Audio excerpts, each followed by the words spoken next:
Hola, soy Silvia Cruz La Peña. Antes de que empiece el episodio de hoy, quiero recordaros que los fines de semana, en colaboración con Podimo, también tenéis episodios de Hoy en el País.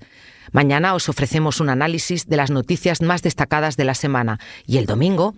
Egunon, en respuesta a la llamada del Señor, nos disponemos con sinceridad ante Dios, reunidos para ensalzar su nombre y para fortalecer nuestra comunidad, en el nombre del Padre, del Hijo y del Espíritu Santo. Amén.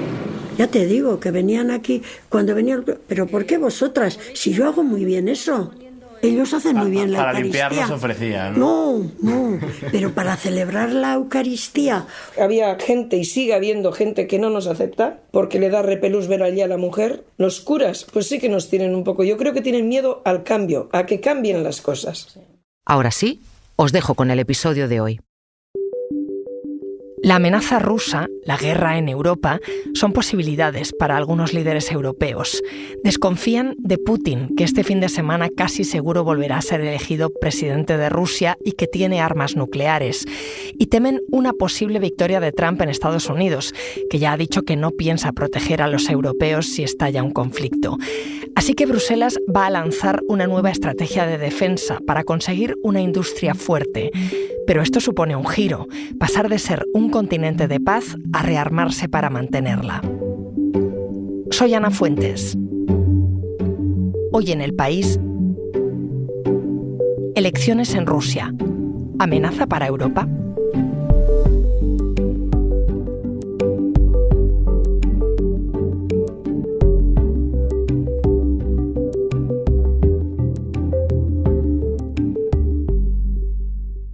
The threat of war may not be imminent, but it is not impossible. Hola María. Hola Ana, ¿qué tal?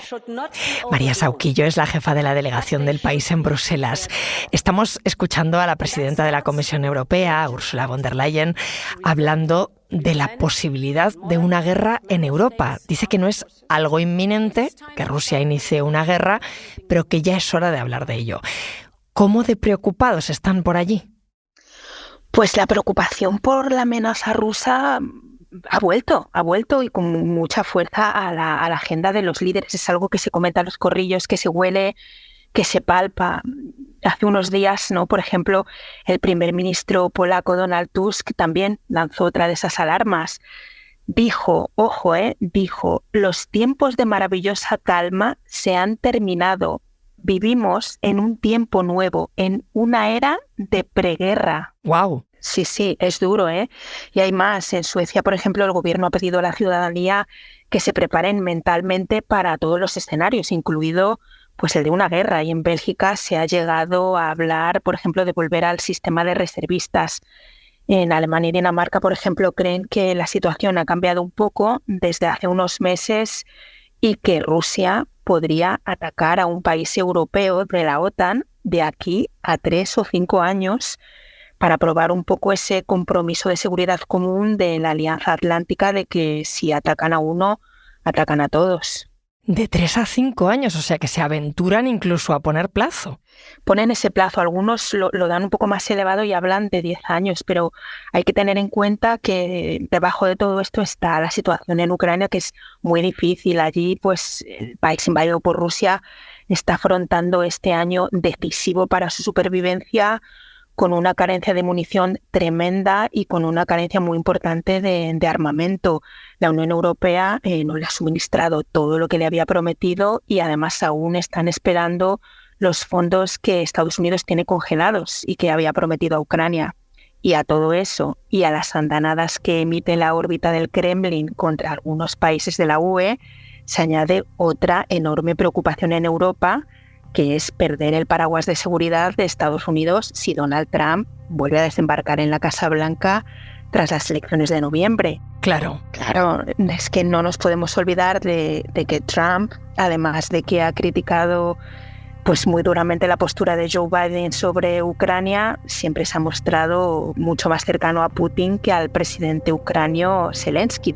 Y Trump es un elemento de gran incertidumbre en la Unión Europea, ¿no? Que se ha dado cuenta de que no es autónoma, de que no está preparada ahora mismo para defenderse bien sin ese escudo de Washington. Entonces, pues está la guerra, las entregas de armas a Ucrania y de entregas de munición, y además la revisión de los arsenales que han hecho los Estados miembros tras todas esas entregas han visto que los tienen muy mermados y no son excesivamente modernos.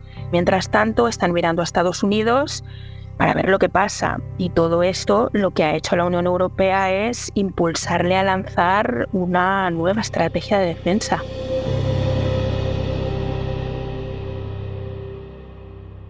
De eso quería hablar contigo justamente porque diste tú la exclusiva de ese cambio en el país. ¿Qué es lo que va a cambiar exactamente? ¿Cómo es esa estrategia de defensa nueva de la Unión Europea? Esa estrategia, Ana, es una pata más de esa gran metamorfosis que está viviendo la Unión Europea para disuadir a Putin de iniciar una nueva agresión. Se trata básicamente de una serie de planes para impulsar la industria de defensa europea, pues como eje fundamental, ¿no?, para garantizar la autonomía estratégica de la Unión Europea, y se trata más o menos de fomentar las compras conjuntas de armas y materiales para que los Estados miembros no hagan adquisiciones conjuntas en un sistema un poco parecido al que se hizo para comprar gas o al que se utilizó para comprar vacunas contra el coronavirus durante la pandemia. Lo que plantean es que el armamento y la munición de los países de la Unión Europea esté estandarizado y asimilado, que ahora no lo está. Hay muchas marcas y modelos de tanques, por ejemplo, y además lo que quiere es garantizar que haya financiación para esa industria de defensa y también garantizar que en los próximos presupuestos haya una partida para defensa igual que la hay para cohesión, por ejemplo. Y eso, pues hasta hace poco era impensable. Pero bueno, al fin y al cabo este es otro tabú más que se ha roto por la guerra que Putin ha lanzado hace 2 años contra Ucrania, un país que además ahora, ojo, es candidato para entrar en la Unión Europea. Claro, ha cambiado totalmente la óptica. Tú conoces bien la óptica de Moscú, porque antes de informar desde Bruselas fuiste corresponsal allí. En Rusia se celebran elecciones presidenciales este fin de semana, del 15 al 17 de marzo. Oye, ¿alguien duda de que Vladimir Putin va a salir reelegido? Pues como conozco Rusia, yo es que ni siquiera denominaría ese paso por las urnas de la ciudadanía rusa como elecciones. Yo trato de llamarlo simplemente votación, porque es una pantomima, Ana. Es un capítulo más de las maniobras del Kremlin para mantener una imagen que es falsa de que Rusia es algo parecido a una democracia. Pero bueno, Putin, que además hay que acordarse que cambió de nuevo la Constitución para poder volver a presentarse a las elecciones o a esas votación, y lleva casi 25 años en el poder. Entonces, pues bueno, no tiene oposición. Entonces no se puede considerar elecciones porque poco hay que elegir. El Kremlin ha barrido durante los últimos años toda disidencia. Lo hemos visto con Alexei Navalny, a quien ya intentaron matar con veneno y que ha terminado por morir en una prisión remota. Lo vemos con los opositores Karamurza o Yasin, que están en la cárcel.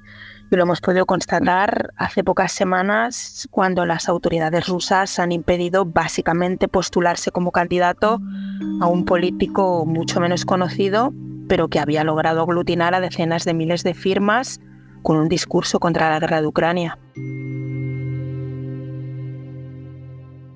Políticamente, desde luego, la foto está clara, pero hazme una foto de cómo está Rusia hoy militarmente. ¿Le ha pasado factura haber invadido Ucrania? Pues sí le ha pasado factura, pero esa foto que hay que hacer de Rusia además también ha derribado un mito muy grande, ¿no? Porque antes de la guerra a gran escala contra Ucrania se observaba, se creía que el ejército ruso era uno de los más poderosos del mundo. El Kremlin quiso tomar Kiev en unos días. Tenemos que acordarnos de esto, y no fue así. Entonces, bueno, pues se descubrió que era un ejército ineficiente, lastrado por la corrupción y desorganizado, con algo de armamento moderno, pero sobre todo con muchas armas de la época soviética. Pero bueno, al fin y al cabo Rusia tiene 144 millones de habitantes, Ucrania tiene 40, y esto significa que la ventaja en el número está ahí.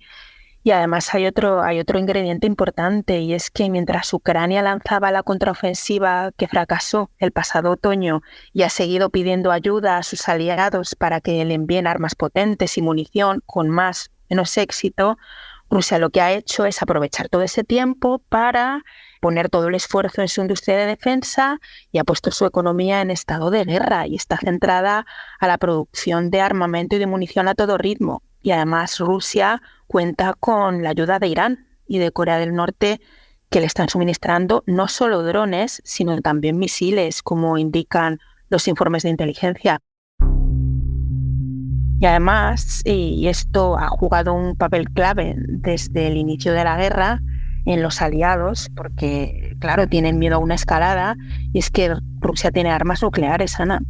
Muchas son de la época soviética y hay algunas que son también modernas, ¿no? Pero al fin y al cabo tiene unas 4.000 ojivas que están activas, que están almacenadas y listas para dispararse con misiles balísticos de tierra o con misiles submarinos y con otros elementos, según recogen algunos informes internacionales, porque en esto hay que tener en cuenta también que la opacidad es máxima.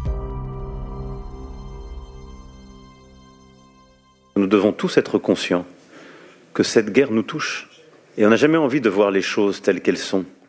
Mencionas las armas nucleares que lo cambian todo y estamos escuchando al presidente francés Emmanuel Macron. Decía, tenemos que ser conscientes de que esta guerra, por la guerra de Ucrania, nos toca. Tenemos que ser lúcidos. Putin nos amenaza con el arma nuclear. ¿Está pidiendo entonces Macron más contundencia, un cambio de actitud? Pues muchas voces dicen que Macron lo que está es reflejando lo que se conoce como ambigüedad estratégica, ¿no? Que es básicamente no descartar nada para dar pistas al enemigo. Ojo, pero recordemos al primer ministro polaco, esas palabras sobre que estamos en una época de preguerra. Las palabras de Macron no llegan de la nada. Eso ha estado sobre la mesa de los líderes, o sea, ese envío de tropas ha estado sobre la mesa de los líderes. Y aunque algunos de estos líderes han salido en tromba a descartarlo, otros no. Polonia, por ejemplo, ha dicho que tampoco descarta nada. Y recordemos que también, como parte de esos compromisos de seguridad que la Unión Europea diseña con Ucrania, se mencionaba el envío de instructores cuando la situación lo permita. ¿Cuándo es eso? Pues no se sabe, pero al fin y al cabo eso estaba en el diseño de los compromisos de seguridad de la Unión Europea para Ucrania. Las tropas pueden ser pues para desminado, para instrucción o para otras tareas. Y no tenemos que olvidarnos que antes de la guerra no pocos países habían apostado por mandar solamente cascos y sacos de dormir o kits sanitarios. Y luego llegaron las armas, los misiles de medio alcance, los tanques, y aunque se dijo que no estaba sobre la mesa, Ucrania espera recibir los primeros cazas militares F-16 en verano. Sus militares ya están acabando la instrucción para pilotarlos. Но теперь последствия для возможных интервентов будут гораздо более трагичны. Putin, desde luego lo ha dicho claro, lanzó una advertencia hace un par de semanas a los países de la OTAN. Si mandaban refuerzos a Ucrania, si intervenían, las consecuencias iban a ser mucho más trágicas. ¿Estaba elevando el tono o este es el habitual del presidente ruso? A Putin le gusta lanzar andanadas y mencionar particularmente las armas nucleares de vez en cuando, ¿no? Él tiene esa imagen y la cultiva, ¿no? de hombre fuerte y lo sigue haciendo, ¿no? Estos días, lo ha dicho también, ha utilizado ese mismo argumento, además de asegurar, por ejemplo, que tras la entrada en la OTAN de Suecia y Finlandia, pues va a reforzar las fronteras con este último país y va a colocar allí, pues muy cerca, armamento pesado. Putin lo que ha dicho es que está dispuesto a usar técnicamente sus armas nucleares y que está técnicamente lista, ojo, para una guerra nuclear si la OTAN manda tropas a Ucrania.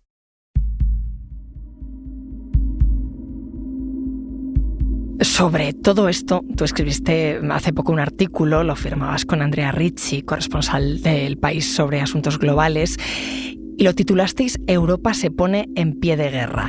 Voy a charlar con Andrea para ver cómo se quiere reorganizar la defensa del continente. Gracias, María. Muchas gracias a ti, Ana. Enseguida volvemos.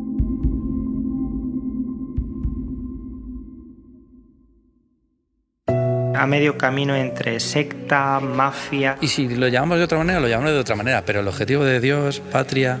Tan oscuros, son tan tenebrosos... En esta serie original de Podium Podcast conoceremos cómo el Yunque forma parte de una red internacional que amenaza a las democracias de todo el mundo. Soy Miquel Ramos y soy periodista. Escucha todos los episodios en Podium Podcast. Dios patria, Juncker.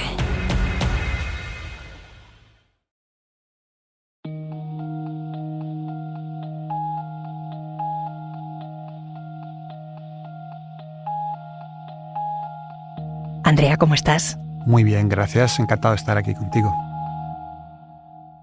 María me contaba hasta qué punto hay que tomarse en serio esas amenazas de Rusia, una Rusia que va a seguir gobernada por Putin previsiblemente porque no hay oposición. ¿Esto en qué lugar deja a Europa? ¿Se está pasando de buscar la paz a plantearse un rearme para mantener esa paz? Sí, hay un cambio de mentalidad en Europa. Estamos delante de un giro copernicano, o al menos la gestación de un giro copernicano de lo que es la Unión Europea. Hay una nueva conciencia de una situación de riesgo. Es muy clara esta conciencia entre los líderes, y los líderes están poco a poco cambiando su comunicación y su retórica para que la opinión pública se vaya concienciando también. Y este cambio de mentalidad está presente dentro de la UE como fuerza que está produciendo una metamorfosis, pero también tiene una derivada en clave de la OTAN, que avanza hacia una ampliación. This is an historic day. We welcome Sweden into NATO at the critical time for our shared security. La OTAN, la Alianza Militar Internacional de Defensa, en la que acaba de entrar Suecia. Estamos escuchando a su secretario general, a Jens Stoltenberg. ¿Qué supone que haya entrado este país, Andrea? Es un cambio importante y significativo, y es un símbolo de ese cambio de mentalidad al que nos referíamos antes. En concreto, tenemos en este caso un país que durante 200 años fue neutral, que ahora ha decidido alinearse con la alianza. Y en términos prácticos, lo que esto supone es, por un lado, en términos tácticos y operativos, que el Báltico ya es un lago de la OTAN. En concreto, esto es muy importante. Y en general, la OTAN es claramente la alianza que ha garantizado la seguridad de Europa durante toda la etapa después de la Segunda Guerra Mundial, con razón de la cláusula de mutuo apoyo, con la presencia de Estados Unidos en ella, como gran fuerza militar, la principal fuerza militar mundial que ha garantizado esta seguridad. Eso te iba a preguntar, porque ahora mismo la OTAN asegura a Europa ¿cuánta protección? Pues hasta ahora ha sido mucha, porque la cláusula de mutua defensa, según la cual un ataque contra uno es un ataque contra todos, ha ejercido un efecto disuasorio enorme. Y por eso, básicamente desde que se ha configurado, ningún aliado ha sufrido un ataque frontal por parte de un adversario, porque esa fuerza disuasoria ha funcionado.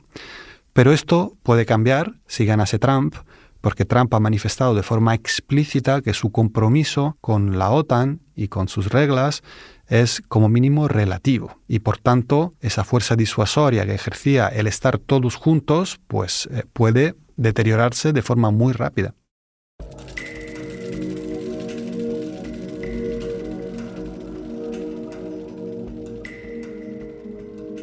Esto que me estabas contando del cambio de mentalidad, de empezar a pensar en un rearme, en tener otro concepto sobre la defensa, también sobre la OTAN, ¿esto cómo se plantea la Unión Europea pagarlo? ¿Todos juntos, cada país por su lado? Pues es una cuestión muy compleja. En efecto, requerirá muchos esfuerzos. Hay que distinguir los distintos planos. Hay el plano nacional, el plano comunitario y luego está el plano de la OTAN. El gasto en defensa ya está en alza en los países europeos sustancialmente desde 2014, cuando empezó la crisis de Ucrania. Pero ha sido en los primeros años una alza paulatina, progresiva, leve. Desde 2022 ha aumentado a mayor ritmo. Este nuevo estado de conciencia de alerta al que nos hemos referido está funcionando como un shock eléctrico, y entonces es previsible que el aumento del gasto sea más acelerado y acentuado en los años venideros. Esto requiere muchos recursos. ¿Cómo hacerlo? Bien, pues hay opciones puramente nacionales, es decir, que los Estados miembros de la UE o de la OTAN pues sigan aumentando sus esfuerzos, el dinero que destina a este concepto, bien aumentando impuestos, bien reduciendo otras partidas, o bien pues aumentando deuda. Hay quienes plantean que este esfuerzo adicional se haga a través de una nueva emisión de deuda común, igual que se hizo en la pandemia. Algunos argumentan que ahora hay otro shock externo, que no depende de los Estados miembros, que justifica un gran esfuerzo en una situación de dificultad que deberíamos hacer en común. Pero Andrea, ¿hay ese shock? ¿No se está creando un clima de preocupación?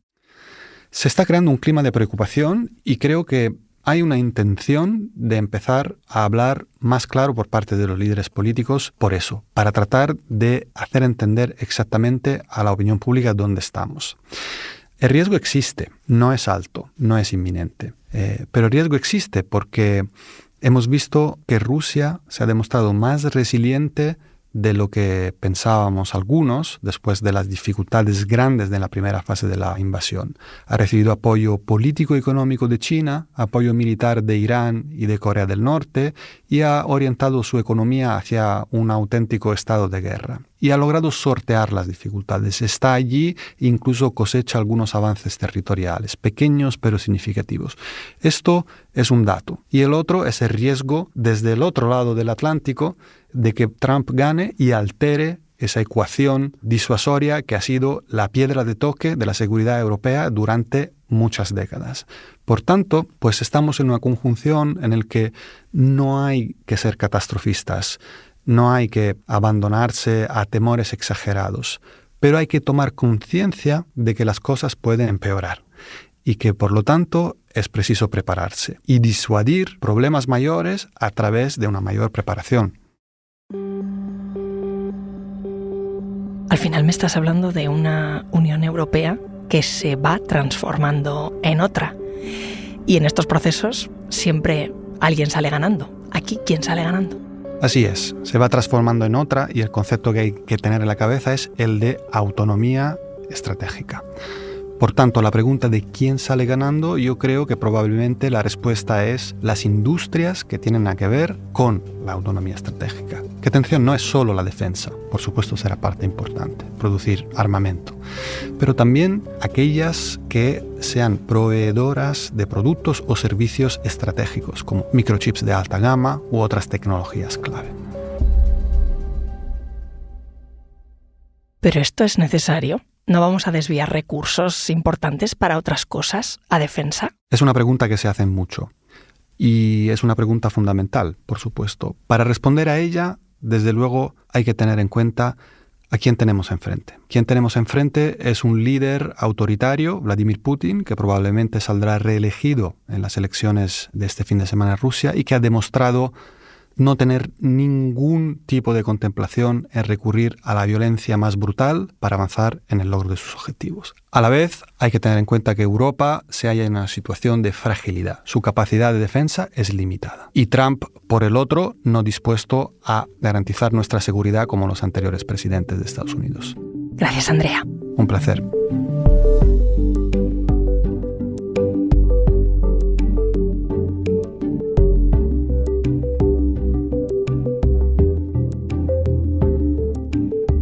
Este episodio lo ha realizado Javier Machicado. La grabación en estudio es de Nacho Taboada. El diseño de sonido es de Nicolás Chabertidis. La edición es de Ana Rivera y la dirección de Silvia Cruz La Peña. Yo soy Ana Fuentes y esto ha sido Hoy en el País. Mañana volvemos con más historias.